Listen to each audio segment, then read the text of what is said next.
చాలా జాగ్రత్తగా ఉండాలి. మాస్క్ పెట్టడం గురించి కానీ, భౌతిక దూరం పాటించడం గురించి కానీ, శానిటైజ్ చేసుకోవటం కానీ, ఇవన్నీ ఒక ఎత్తు అయితే వీటన్నిటికీ కారణమైన చేతులు ఒక ఎత్తు. ఆ చేతులు ఎలాగంటే మనం మాస్క్ పెట్టుకుంటాం, ఇప్పుడు ఇలా చేస్తాం, తీసుకుంటూ ఉంటాం, అలాగే బస్సులు ఎక్కుతాం, బండి ఎక్కుతాం, అలాగే ఆటోలు ఎక్కుతాం, మళ్ళీ మాస్క్ పట్టుకుంటాం, ఏయో తింటాం, కానీ శానిటైజర్ వాడట్లేదు. కానీ ఇవన్నిటికీ మూలము మన చేతులే.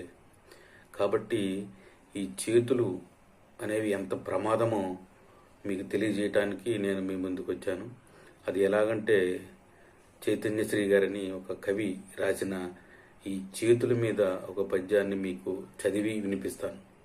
ఎందుకంటే నవ్వటానికి ఇది నవ్వుకోవటానికి లాగా ఉంటుంది, హాస్యంగా ఉంటుంది. కానీ మీరు ఆ చేతుల యొక్క ప్రమాదాన్ని గుర్తిస్తే ఆ చేతుల ద్వారానే మనకు వచ్చే ప్రతి వ్యాధిని కూడా, చేతులు జాగ్రత్తగా ఉంటే మనం అన్నిటిని కూడా మనం ఏ వైరస్ అయినా కానీ మనం పారద్రోలటానికి అవకాశం ఉంటుంది.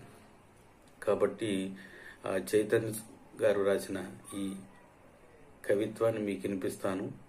దాన్ని బట్టి మన చేతుల ప్రమాదము, మన చేతులు ఎలా ఉంచుకోవాలో మనం తెలుసుకోవటానికి అవకాశం ఉంటుంది. ఎన్ని జాగ్రత్తలు వాడినా చేతులు ఎక్కువ పాత్ర, 90% చేతులు ఉపయోగిస్తాం. కాబట్టి ఆ చేతులు మనం ఇది ఇప్పుడు నేను చదివిన పద్యం ఇది తర్వాత మన చేతులు ఎట్లా ఉండాలో మనమే నిర్ణయించుకొని మనమే జాగ్రత్తలు పాటించాలి.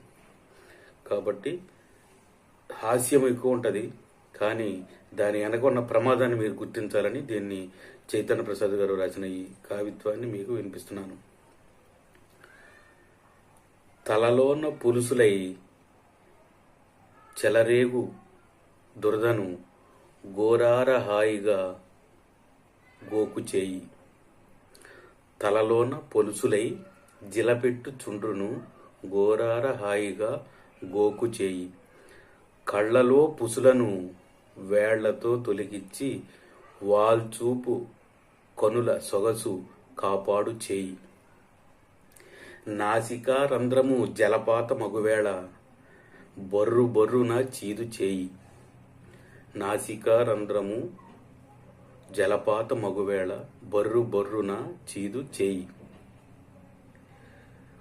ముక్కులో కొలువైన పొక్కుల్ని నేర్పుగా వెలికి గిలికి వెలికి తొలగించు చేయి. ముక్కులో కొలువైన పొక్కుల్ని నేర్పుగా కెలికి కెలికి వెలికి తొలగించు చేయి. చెవిలోతు లోతులో కొలువైన కులిమిని చిటికెన